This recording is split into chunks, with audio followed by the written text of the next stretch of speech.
Hello friends, നമ്മുടെ പുതിയൊരു വീഡിയോയിലേക്ക് എല്ലാവർക്കും സ്വാഗതം. ഇന്നത്തെ ദിവസം നമുക്ക് കിട്ടിയ ഈ ഒരു ആനയെ എൻ്റെ ഒരു ചാനലിലൂടെ നിങ്ങൾ അധികം ഒന്നും കണ്ടിട്ടുണ്ടാവില്ല. ഇനിയിപ്പോൾ കണ്ടിട്ടുണ്ടെങ്കിൽ തന്നെ കൂട്ടം ആനകളുടെ ഒപ്പമായിരിക്കും കണ്ടിട്ടുണ്ടാവാം. അപ്പോൾ ഇതൊരു ഇത്തിരി കുഞ്ഞനായതുകൊണ്ട് തന്നെ ഇവൻ അധികം പ്രാധാന്യവും ഞാൻ കൊടുത്തിട്ടുണ്ടാവാൻ ചാൻസ് ഇല്ല. അപ്പോൾ നമ്മുടെ നാട്ടിൽ ചെറിയ മോഴയാനയാണ് കേട്ടോ ഇവൻ. അപ്പോൾ കാണുമ്പോൾ ഇതൊരു പിടിയാനായിട്ട് തോന്നുമെങ്കിലും ഇത് പിടിയാനല്ല, ഇത് മോഴയാനാണ്. അതായത് കൊമ്പില്ലാത്ത മെയിൽ എലഫൻ്റാണ് കേട്ടോ ഇത്. അപ്പോൾ ഇവിടെ നിലവിൽ 2 മോഴാനകളെയാണ് നമ്മൾ സ്ഥിരമായിട്ട് കാണാറുള്ളത്. വലിയ മോഴയും ചെറിയ മോഴയും. അതിൽ ചെറിയ മോഴാനാണ് കേട്ടോ ഇവൻ. അപ്പോൾ ഇവനിങ്ങനെ നമ്മുടെ നേർക്ക് ഇങ്ങനെ നടന്നു വന്നുകൊണ്ടിരിക്കുകയാണ്. ഇവൻ പുഴയുടെ സൈഡിൽ തന്നെ ദൂരെയായിട്ടാണ് നിൽക്കുന്നത്. അപ്പോൾ സാധാരണ ഇവൻ ആളുകളൊക്കെ അടുത്തൊക്കെ ഉണ്ടെന്ന് അറിഞ്ഞു കഴിഞ്ഞാൽ അപ്പോഴേക്കും പുഴയൊക്കെ കടന്ന് ഓടിപ്പോകുന്നതാണ്. ഇന്നിപ്പോൾ എന്ത് പറ്റിയെന്നറിയില്ല, നമ്മുടെ നേരെ തന്നെ ഇവനിങ്ങനെ നടന്ന് വന്നുകൊണ്ടിരിക്കുകയാണ്. ഭയങ്കര രസമാണ് ആളെ കാണാനും ആളുടെ ആക്ടിവിറ്റിയൊക്കെ കണ്ടിരിക്കാനൊക്കെ ഭയങ്കര രസമാണ്. പക്ഷെ ആളങ്ങനെ കാണാൻ കിട്ടാത്തതുകൊണ്ടാണ് നമുക്ക് ഇത്രയും കാലം ഇവനെ ആ ഒരു വീഡിയോയിലൊന്നും ഉൾപ്പെടുത്താൻ പറ്റാതിരുന്നത്. അങ്ങനെ ഇപ്പോൾ ചെറുക്കൻ നടന്നതേ നമ്മുടെ അടുത്തേക്ക് എത്താറായി. ഇങ്ങനെ വരവൊക്കെ കാണുമ്പോഴും നമ്മുടെ തൊട്ടടുത്ത് എത്തുമെന്ന് തോന്നുമെങ്കിലും ആൾ വളരെ ദൂരെയാണ് നിൽക്കുന്നത്. ഇപ്പോഴും ആളെന്തായാലും നമ്മുടെ തൊട്ടടുത്തൊന്നും വരില്ല. അതിനു മുന്നേ ആൾ പുഴയിലേക്ക് ഇറങ്ങിപ്പോകും. ഇപ്പോൾ ആൾ സൈസിലൊക്കെ തീരെ ചെറിയ ആനയാണല്ലോ. അപ്പോൾ ആളിങ്ങോട്ട് അടുത്തേക്ക് വരുന്നതിൻ്റെ കാരണം വേറെ ഒന്നുമല്ല, നമ്മൾ ഇരിക്കുന്ന ഭാഗത്ത് പാറക്കൂട്ടം ഒത്തിരി ഉണ്ട്.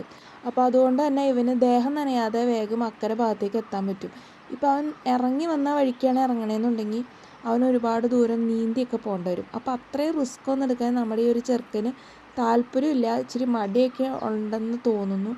അതുകൊണ്ടാണ് അവൻ നമ്മുടെ നേരെ ഇങ്ങനെ വന്നുകൊണ്ടിരിക്കുന്നത്. അങ്ങനെ നമ്മുടെ ചെക്കൻ നടന്ന് ഇപ്പോൾ പാറക്കൂട്ടങ്ങൾ കൂടുതലുള്ള ഭാഗത്ത് ഇപ്പോൾ എത്തിയിട്ടുണ്ട്.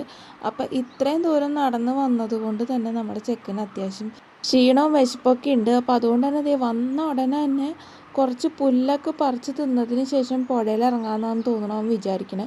കിട്ടിയ വഴി തന്നെ ആ സൈഡിലുള്ള പുല്ലൊക്കെ എടുത്ത് അവൻ അകത്താകുന്നുണ്ട് കേട്ടോ. നല്ല വിശപ്പുണ്ടെന്ന് തോന്നുന്നു. നമ്മുടെ ഈ ഒരു ആന ഒത്തിരി ദൂരം അവിടെ നിന്ന് നടന്നു വന്നു. ഞാനപ്പോൾ അത് കുറച്ചേ കാണിച്ചിട്ടുള്ളൂ, വീഡിയോ ഒരുപാട് ലെങ്തായി പോകുമെന്ന് കരുതിയിട്ട്. അപ്പോൾ ഇവൻ തീരെ ചെറുതായതുകൊണ്ടും ഇവനിന്ന് ഒറ്റയ്ക്കായതുകൊണ്ടും ഇവന് എണ്ണപ്പനൊന്നും അധികം കഴിക്കാൻ കിട്ടിയില്ല എന്ന് തോന്നുന്നു. ഒന്നാമതേ അതൊക്കെ മറച്ചിടാനുള്ള ആരോഗ്യമില്ല. ഇനിയിപ്പോൾ മറച്ചിട്ട് ഏതെങ്കിലും എണ്ണപ്പന ഉണ്ടെങ്കിൽ തന്നെ അതിന് കുത്തിപ്പൊളിച്ച് തിന്നാനുള്ളൊരു കൊമ്പുവിനില്ല. അപ്പോൾ അതുകൊണ്ട് കൂട്ടത്തിൽ ആരും ഇല്ലാത്തത് കൊണ്ട് തന്നെ നമ്മുടെ ഈ ഒരു ആന അത്യാവശ്യം പുല്ലൊക്കെ കഴിച്ച് വിശപ്പടക്കി വീണ്ടും പുഴയിലേക്ക് നടന്നുകൊണ്ടിരിക്കുകയാണ്. ഇനി അവൻ അവിടെ നിന്ന് പുഴ കിടക്കാനുള്ളൊരു പ്ലാനാണ്. ഞാൻ നേരത്തെ പറഞ്ഞ പോലെ ഒരുപാട് പാറക്കൂട്ടമുള്ളൊരു സ്ഥലത്ത് അവൻ എത്തിയിട്ടുണ്ട്. ഇനിയിപ്പോൾ ആ പാറക്കൂട്ടത്തിൽ കൂടെ നടന്ന് അവൻ അക്കരെ ഭാഗത്തേക്ക് എത്താൻ പറ്റും. ഇനിയിപ്പോൾ എന്തായാലും പുല്ലൊക്കെ തിന്ന സ്ഥിതിക്ക് അവൻ ഇനി കുറച്ച് വെള്ളമൊക്കെ കുടിച്ചിട്ടായിരിക്കും പോവുക. അപ്പോൾ ഇവൻ വെള്ളം കുടിക്കാൻ നിൽക്കുന്ന ആ ഒരു സമയം കൊണ്ട് ഞാനൊരു ചെറിയ കാര്യം കൂടെ പറഞ്ഞു കേട്ടോ. അപ്പോൾ ഞാൻ കഴിഞ്ഞ ദിവസം ഒരു വീഡിയോ ഇട്ടിട്ടുണ്ടായിരുന്നു, അതായത് നമ്മുടെ വീഡിയോ മറ്റുള്ളവർ പോസ്റ്റ് ചെയ്യണതിനെ പറ്റി. അപ്പോൾ നമ്മുടെ വീഡിയോ ഇഷ്ടപ്പെട്ട ഒരുപാട് ആളുകൾ അത് ഡൗൺലോഡ് ചെയ്ത് സ്റ്റാറ്റസ് ആക്കിയും ഷെയർ ചെയ്യുന്നൊക്കെ ചെയ്യുന്നുണ്ട്. അപ്പോൾ ഞാൻ അതൊന്നല്ല ഉദ്ദേശിച്ചത്. നമ്മുടെ വീഡിയോ മൊത്തത്തിൽ ഡൗൺലോഡ് ചെയ്തിട്ട് നമ്മുടെ വാട്ടർമാർക്കൊക്കെ കളഞ്ഞിട്ട് അവരുടെ ആണെന്നുള്ള രീതിയിൽ അവരുടെ പേരൊക്കെ വെച്ചിട്ട് മറ്റുള്ള പേജുകളിൽ പോയി പോസ്റ്റ് ചെയ്യണതിനെ പറ്റിയിട്ടാണ് ഞാൻ ആ ഒരു വീഡിയോ ഇറക്കിയത്. അപ്പോൾ കുറേ പേർക്ക് ഒരു തെറ്റിദ്ധാരണ ഉണ്ടായിട്ടുണ്ട്. എന്നെ സപ്പോർട്ട് ചെയ്യുന്ന ഒരുപാട് പേര് വീഡിയോ ഷെയർ ചെയ്യുകയും ഒക്കെ ചെയ്യുന്നുണ്ട്, സ്റ്റാറ്റസ് ഇടുകയൊക്കെ ചെയ്യുന്നത് ഞാൻ കണ്ടിട്ടുണ്ട്. അതൊന്നല്ല കേട്ടോ നമ്മൾ ഉദ്ദേശിച്ചത്. അപ്പോൾ ആ ഒരു വീഡിയോയിലൂടെ ഞാൻ എന്താണ് ഉദ്ദേശിച്ചതെന്ന് നിങ്ങൾക്ക് എല്ലാവർക്കും മനസ്സിലായെന്ന് വിചാരിക്കുന്നു. അപ്പോൾ നമുക്ക് നമ്മുടെ ഒരു കുഞ്ഞു മുഴയുടെ കാര്യത്തിലേക്ക് വരാം.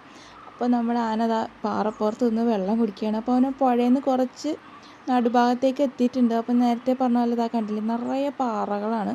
അതായത് അവന് നടക്കാൻ പറ്റുന്ന പാറകൾ. അവൻ അറ്റത്തെ ഭാഗത്തേക്ക് നോക്കിയാൽ അറിയാം, അവൻ വന്ന വഴി കാണാൻ പറ്റും. അവിടെയൊക്കെ നല്ല ഹൈറ്റ് കൂടിയ പാറകളാണ്. അപ്പോൾ അതിൽ കൂടെ ഒന്നും അവന് കടന്നു പോകാൻ പറ്റില്ല. ഭയങ്കര റിസ്ക് എടുത്ത് വലിയ പാറയിലൊക്കെ കയറണം. പക്ഷേ ഇവിടുത്തെ പാറക്കൂട്ടങ്ങളൊക്കെ ശ്രദ്ധിച്ചാൽ മനസ്സിലാവും, അവന് നല്ല സുഖമായിട്ട് നടന്നു പോകാൻ പറ്റാവുന്ന രീതിയിലുള്ള പാറക്കൂട്ടങ്ങളാണ് ഇവിടെ ഉള്ളത്. അതുകൊണ്ടാണ് അവൻ അത്രയും ദൂരം നടന്ന് ഇങ്ങോട്ട് വന്നത്. അപ്പോൾ തൊട്ടപ്പുറത്തെ ഭാഗത്ത് ഒരുപാട് ആളുകളൊക്കെ നിന്ന് ആനയൊക്കെ നോക്കി നിൽക്കുന്നത് കാണാൻ പറ്റും കേട്ടോ. അപ്പോൾ അവർക്ക് എല്ലാവർക്കും ഭയങ്കര സന്തോഷമായി തോന്നുന്നു. പക്ഷെ നമുക്കാണ് കൂടുതൽ സന്തോഷമായത്. അവൻ ആ ഭാഗത്തു നിന്നും അത്രയും ദൂരം നടന്ന് നമ്മുടെ ഭാഗത്ത് വന്നിട്ടാട്ടോ അവനിങ്ങനെ പുഴ കടന്നത്. അപ്പോൾ കണ്ടില്ലേ, ഇവിടെ വെള്ളമൊക്കെ കുറവാണ്. നല്ല രീതിയിൽ പാറകളൊക്കെ ഇങ്ങനെ ചെറിയ ചെറിയ പാറകളാണ് ഇവന് നടക്കാൻ പാകത്തിന്. അപ്പോൾ അവൻ നല്ല ഈസി ആയിട്ടാട്ടോ അപ്പോൾ അതേ പുഴ കടന്ന് പോകുന്നത്. അപ്പോൾ ഞാൻ നേരത്തെ പറഞ്ഞ പോലെ ഭയങ്കര ശാന്തമായിട്ട് ആദ്യമായിട്ടാണ് ഞാൻ ഇവനിങ്ങനെ കാണുന്നത് തന്നെ. പ്രത്യേകിച്ച് ഒറ്റയ്ക്കൊക്കെ ആണെങ്കിൽ ഭയങ്കര വെപ്രാളമാണ് ഈ ആനയ്ക്ക്.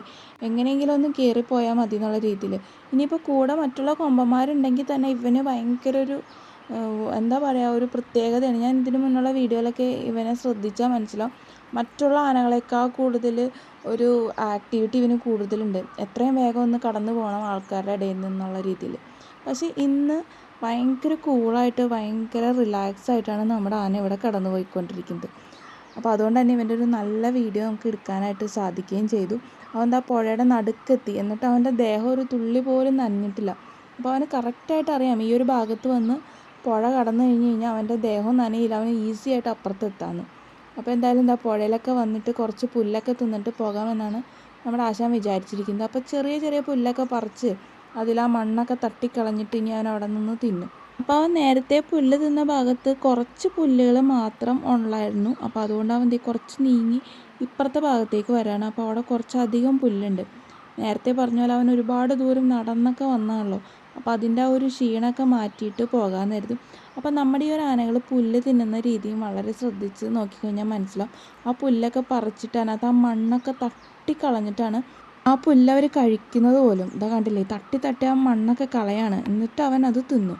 അങ്ങനെ എല്ലാ തവണ പറിക്കുമ്പോഴും അവർ ആ പുല്ല്, ആ മണ്ണും ആ പ്രാണികളൊക്കെ എന്തെങ്കിലുമൊക്കെ ഉണ്ടെങ്കിൽ പോവുമല്ലോ, അപ്പോൾ അതൊക്കെ തട്ടി കളഞ്ഞിട്ടാണ് അവർ കഴിക്കുന്നത് കേട്ടോ. അപ്പോൾ നമ്മുടെ ഇന്നത്തെ വീഡിയോ ഇത്രേ ഉള്ളൂ. അപ്പോൾ നമ്മുടെ നാട്ടിലെ ഒരു കുഞ്ഞ് ചെറിയ മോഴയാണിത്. ഇതിന് എത്ര പ്രായമുണ്ടെന്നൊന്നും എനിക്കറിയില്ല. അപ്പോൾ ഇതൊരു മെയിൽ എലഫൻ്റാണ്. കൊമ്പില്ലാന്ന് കരുതിയിട്ട് ഇതൊരു പിടിയാനയല്ല, ഇതൊരു ആണൊരുത്തം തന്നെയാണ് ഇവൻ. പിന്നെ ഞാൻ പറഞ്ഞു കേട്ടിട്ടുണ്ട് ഈ മോഴാനകൾക്ക് ഈ കൊമ്പന്മാരെക്കാൾ ശക്തിയും ദേഷ്യമൊക്കെ ഭയങ്കര കൂടുതലായിരിക്കും എന്ന് ഞാൻ കേട്ടിട്ടുണ്ട്. പക്ഷേ പറഞ്ഞു കേട്ടിടത്തോളം ഇവൻ അങ്ങനെയാണോ എന്ന് എനിക്കറിയില്ല. പക്ഷേ ഭയങ്കര ആക്റ്റീവാണ് ഇവൻ. മറ്റുള്ള കൊമ്പന്മാരെയൊക്കെ വെച്ച് നോക്കുമ്പോൾ കുറച്ച് ആക്റ്റീവ്. അവരുടെ കൂടെ നടക്കുമ്പോഴാണ് ഇവൻ എത്ര ആക്റ്റീവാണെന്ന് നമുക്ക് മനസ്സിലാവുള്ളൂ. അപ്പോൾ ഇന്നെന്തോ ഭയങ്കര ശാന്തതയോടാണ് പോകുന്നത്. അപ്പോൾ അവൻ അവൻ്റെ വിശപ്പൊക്കെ മാറിയതിന് ശേഷം എന്താ പുഴ കടന്ന് പോവുകയാണ്. അവൻ എന്താണെന്നറിയില്ല, അധികം ഫുഡൊന്നും കഴിച്ചില്ല. നേരത്തെ കഴിച്ച് വന്നതുകൊണ്ടായിരിക്കാം. പോകുന്ന വഴിക്കൊക്കെ ഇതാ ഫുഡ് ഇങ്ങനെ കഴിച്ചുകൊണ്ടിരിക്കുകയാണല്ലോ. അപ്പോൾ അത് അവൻ ഇനി പുഴ കിടക്കുകയാണ്. ഇനിയിപ്പോൾ അവൻ ആ കിടക്കുന്ന ഭാഗത്ത് മാത്രമുള്ള ഒരു ചെറിയ കുഴി പോലുള്ളൊരു ഭാഗം. അപ്പോൾ ഇത്രയും നേരം അവൻ വളരെ സക്സസ്ഫുള്ളായിട്ട് അവൻ വിചാരിച്ച പോലെ അവൻ്റെ ദേഹം ഒരു തുള്ളി പോലും നനയ്ക്കാതെയാണ് അവൻ ആ ഒരു പുഴ കടന്നേക്കണേ. ഇനിയിപ്പോൾ ഒരു ചെറിയൊരു ആഴമുള്ള ഭാഗമുണ്ട്. അപ്പോൾ അവൻ എന്തായാലും അത് കടന്നേ പറ്റൂ. അപ്പോൾ ഇനി ദേഹമൊക്കെ കുറച്ച് നനയും. അപ്പോൾ നമ്മുടെ വീഡിയോ അത്രേ ഉള്ളൂ. അപ്പോൾ നിങ്ങൾക്ക് ഇന്നത്തെ ഈ ഒരു വീഡിയോ ഇഷ്ടപ്പെട്ടു എന്ന് വിചാരിക്കുന്നു. വീഡിയോ ഇഷ്ടപ്പെട്ടെങ്കിൽ വീഡിയോ ലൈക്ക് ചെയ്യുക. വീഡിയോനെ പറ്റിയുള്ള അഭിപ്രായങ്ങളൊക്കെ ഒന്ന് കമൻറ്റ് ചെയ്യുക. നമ്മുടെ ചാനൽ ആദ്യമായിട്ടാണ് കാണണമെങ്കിൽ ഒന്ന് സബ്സ്ക്രൈബും കൂടെ ചെയ്തേക്കാം കേട്ടോ. അപ്പോൾ നമുക്ക് ഇതുപോലുള്ള മറ്റു വീഡിയോ ആയിട്ട് വീണ്ടും കാണാം. അപ്പോൾ അതുവരേക്കും എല്ലാവർക്കും ബൈ.